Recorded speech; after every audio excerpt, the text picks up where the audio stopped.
Welcome to the AC 24/7 Top Story Countdown. We'll guide you through the biggest news of the day. Our focus, advocating our rights, advocating equality, advocating health, and advocating Earth. Here's our pick for number 4. Keep unwanted guests from ruining your summer vacay. As a potentially record number of Americans travel this summer, one expert warns that a very unwelcome pest is multiplying this season. We're definitely seeing bed bugs spread again. Most experts will tell you they expect numbers to get back to where they were pre-COVID eventually. Bed bugs are not known to spread infectious diseases to humans, but the bites can cause severe skin reactions that itch. Entomologist Jeffrey White, and owner of White Mantis Consultants, has these tips to spot a major infestation. 1. Inspect the room. Check mattress seams, headboard, and the box spring for tiny brownish red stains or live bugs. No matter how expensive a hotel may be, you can potentially encounter bed bugs. We've seen bed bugs in 5-star hotels that can cost more than $1,000 a night type stuff. 2. Keep your luggage elevated. Put it on a desk or bathroom counter to minimize the chances of bugs crawling into your belongings. Anytime you can keep any personal belongings away from the bed, that's always a good step. 3. Use plastic bags to store your dirty clothes and avoid bugs from hitching a ride home. 4. Once you get home, isolate your luggage and inspect it. And 5. Wash clothes in hot water and dry them on high heat. It's all about what you do when you return home.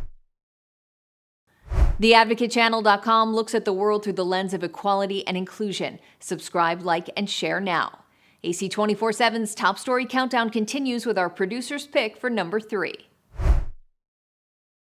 They're statuesque, vast, and staggering, and they're empty. Skyscrapers and office buildings once stacked high with businesses are experiencing high vacancy rates in the U.S., nearly 19%, 5.5% higher than before the pandemic. I think it's a very unique moment, nothing like any disruptive marketplace that I've experienced over the past 40 years. The pandemic emptied offices around the country. Today, the number of people returning to in-person work is less than 50% in 10 major metro areas, forcing companies to rethink physical office space.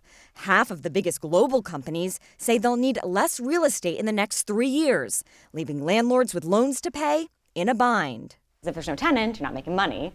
Right. What do you do? There's no recouping, lost income for downtime. Stephen Durrells runs the leasing at SL Green, New York City's largest commercial landlord. With more than 30 million square feet of space to rent, the collapsing demand for office space means their tenant vacancy rate shot up from 3% pre-pandemic to 10% today. That calls for some creativity. You can build a set in here, you can have a fight scene in here. SL Green is now working with Backlot, a company that connects landlords at 332 buildings across New York and New Jersey with film and TV companies. This episode of Law & Order was filmed in this vacant office in Midtown Manhattan. The Watcher on Netflix and these East Side offices. I think people are starting to look holistically at how they can support a revenue stream. This year, SL Green says it will earn $3 million from film and TV shoots. It's really helped mitigate the loss of income during the downtime periods. Empty office buildings could be turned into residential, a big need. This project in Washington, D.C., once an office building, is being turned into apartments.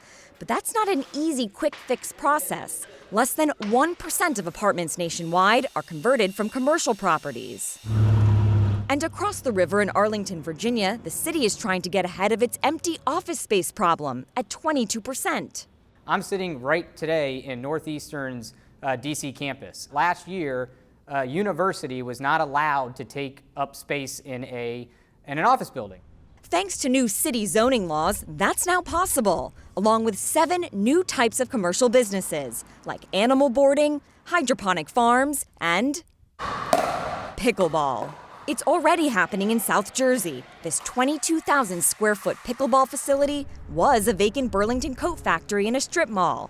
Regional mall vacancy is at a record high. Were there a lot of options like this on the market? Yeah, I think we had more opportunity than we thought there would be in the market. Pickleball is the fastest growing sport in America. So does that mean that the sport needs to find places to play quickly? The greatest threat to the growth of pickleball is the lack of facility. Like the Advocate channel on Facebook for the best way to get updated stories that advocate for equality, justice, our rights, and more. AC 24/7 continues with today's top 2 pick. Russia's president trying to show he's in full control, cheered on by crowds in Dagestan. I had no doubts about the reactions in Dagestan and throughout the country. But the uprising led by Wagner boss Yevgeny Prigozhin still reverberates. The New York Times reporting one of Russia's top generals, Sergei Surovikin, may have had advanced knowledge of the insurrection, the Kremlin trying to brush off the report.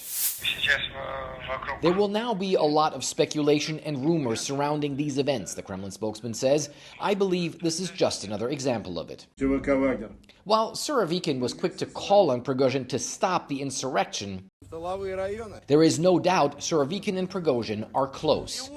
While Prigozhin continuously ripped into Russia's defense minister for alleged ammo shortages during the battle for Bakhmut, for Surovikin, nothing but praise. This is the only man with the star of an army general who knows how to fight. Surovikin led Russia's war in Ukraine for 3 months last year, just as Wagner's battle for Bakhmut was escalating. He was also Putin's top general in Syria in 2017, leading a brutal campaign to crush the opposition to Syrian President Bashar al-Assad, and there too working side by side with Prigozhin's Wagner mercenaries. So far, there's no indication the Russians implicated Surovikin in the uprising, but Putin has made clear he views those who took part as traitors.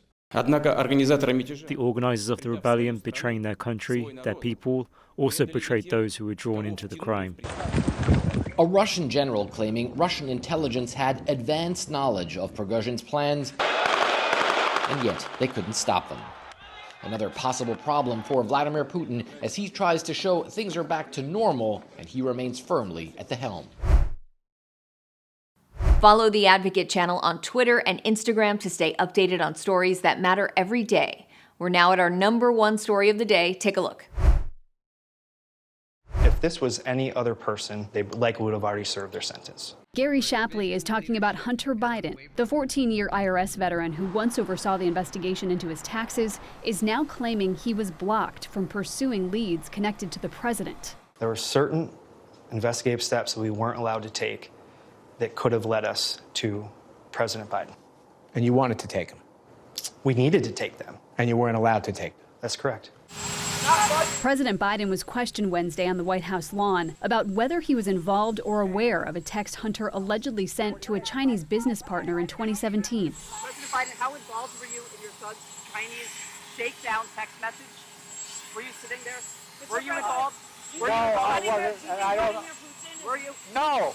Shapley told House lawmakers that Hunter Biden tried to use his father as leverage to pressure a Chinese company into paying him. I am sitting here with my father, and we would like to understand why the commitment made has not been fulfilled. Shapley testifying that Hunter's text continued, I will make certain that between the man sitting next to me and every person he knows, and my ability to forever hold a grudge, that you will regret not following my direction. But the president insistent he knew nothing about these messages.